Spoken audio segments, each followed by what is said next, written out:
Congress party में लंबे समय से चली आ रही अंदरूनी खींचतान को खत्म करने और सामाजिक वोट बैंक को साधने के लिए पार्टी ने एक बड़ा कदम उठाया है।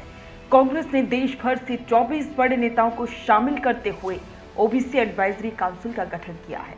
इस काउंसिल की सबसे अहम बात तो ये है कि इसमें राजस्थान के दो दिग्गज नेता अशोक गहलोत और सचिन पायलट दोनों को शामिल किया गया है।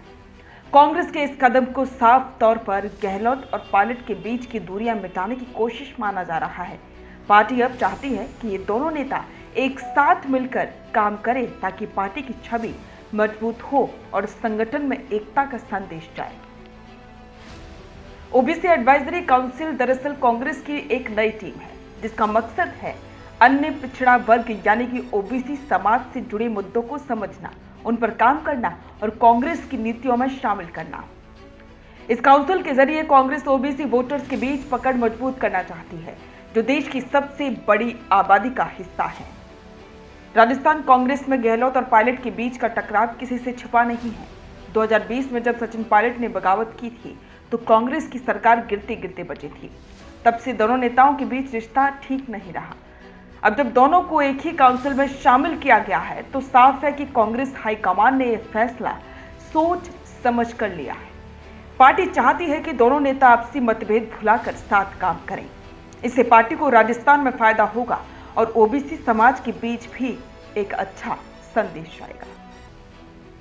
अब सवाल यह है कि मिलकर क्या वाकई में गहलोत और पायलट काम करेंगे।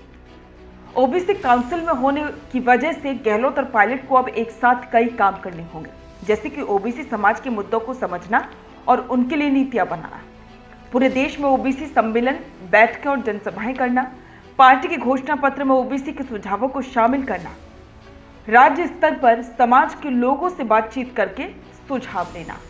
यानी कि अब दोनों नेता कई बार एक ही मंच पर साथ दिखाई देंगे।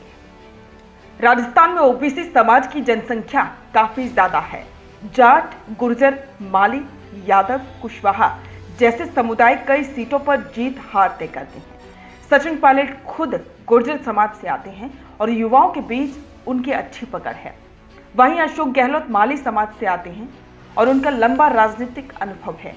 ऐसे में इन दोनों नेताओं को ओबीसी काउंसिल में आना कांग्रेस की रणनीति का हिस्सा है।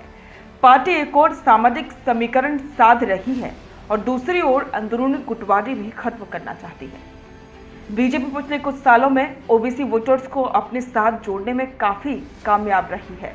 कांग्रेस अब उसी आधार पर अपनी राजनीति को खड़ा करना चाहती है। जातीय जनगणना, आरक्षण और सामाजिक न्याय जैसे मुद्दों पर कांग्रेस खुलकर बोल रही है।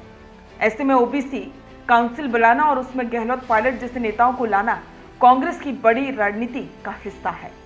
इसे एक तरफ ओबीसी समुदाय को साधा जा रहा है और दूसरी ओर राजस्थान जैसे अहम राज्य में पार्टी को मजबूत किया जा रहा है। ये सवाल अब सबके मन में है कि पार्टी ने तो पहल करती है कि क्या अब गहलोत पायलट एक होंगे। अब जिम्मेदारी गहलोत और पायलट पर है कि वे अपने निजी मतभेद भुलाकर पार्टी के लिए काम करें। अगर दोनों वाकई में मिलकर मेहनत करें तो पार्टी को राजस्थानी नहीं बल्कि राष्ट्रीय स्तर पर भी फायदा मिल सकता है। अगर ऐसा नहीं हुआ और दोनों के बीच फिर से खींचतान शुरू हुई तो ये नई काउंसिल भी पुराने विवादों में उलझ सकती है। कांग्रेस की ओबीसी एडवाइजरी काउंसिल सिर्फ समाज से जुड़ने का तरीका नहीं है बल्कि पार्टी के अंदर की एकता की परीक्षा भी है। गहलोत और पायलट को साथ लाकर कांग्रेस ने बड़ा दांव खेला है। अब देखना यह होगा कि ये जोड़ी राजनीति में नया भरोसा बनती है या पुराना विवाद दोबारा से लौटता है। फिलहाल इतना साफ है कि कांग्रेस ने आने वाले समय के लिए ओबीसी कार्ड खेल दिया है और इसमें राजस्थान की राजनीति को भी बड़ी अहमियत दी है।